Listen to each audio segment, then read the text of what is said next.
इस बात का अंदाजा तक न हुआ।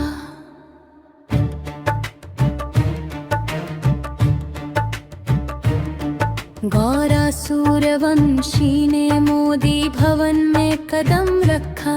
वे वक्त उनके सूरज के ढलने का था। मेरी सहेली सर्वशक्तिमान को किला हमेशा की तरह अच्छी लेकिन उतनी ही अभिमानी।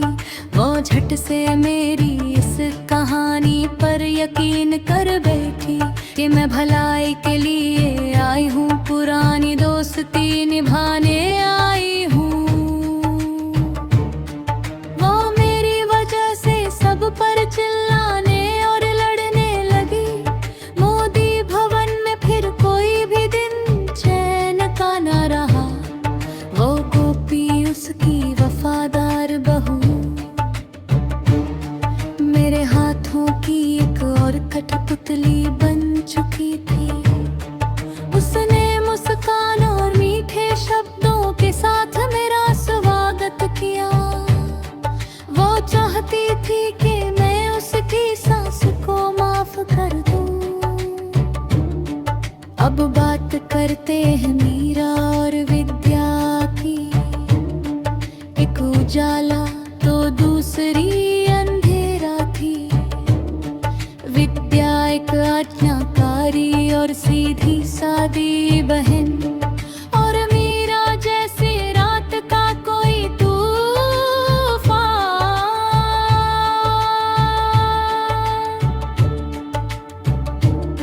लेकिन मैंने तुरंत उनके लिए एक योजना बनाई कि कैसे उनकी बहनों वाली इस साठगांठ को तोड़ा जाए।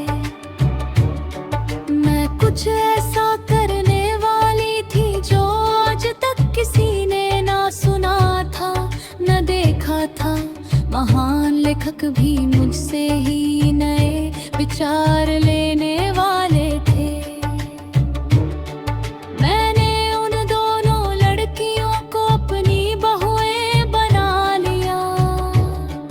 उन्हें सास और बहू बनने पर मजबूर कर दिया। अगली राशि थी एक छोटी मासूम लड़की। उसे मेरे कमरे में झांकना बहुत पसंद था।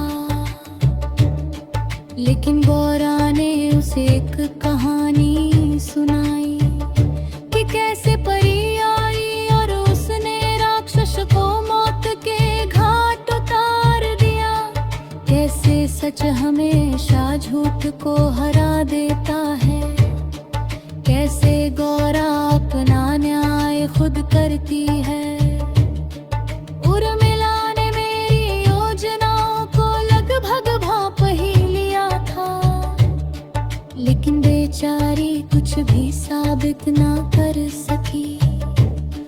मैं मजाक मजाक में उनके मुंह पर सच कह देती थी, और वे ना समझ सिर्फ हंसते रह जाते थे। वे सोचते थे कि ये महज मेरा एक और नाटक है। गौरा तुम थिएटर में नहीं हो। कोकिला हमेशा यही दोहराती थी। हितल परिधि जिगर में उन सबको गुमराह करने में कामयाब रही। उनकी सतर्कता को सुलाने में मैं सफल रही। और जब वो दिन आया तबाही का वह दिन, उनमें से किसी को भी मेरे इस बदले की उम्मीद ना थी। सुनो ओ मोदी परिवार, गौरा अब आखिरी दांव पर हंस रही है। यही परम सत्य है। ये कोई मजाक नहीं है।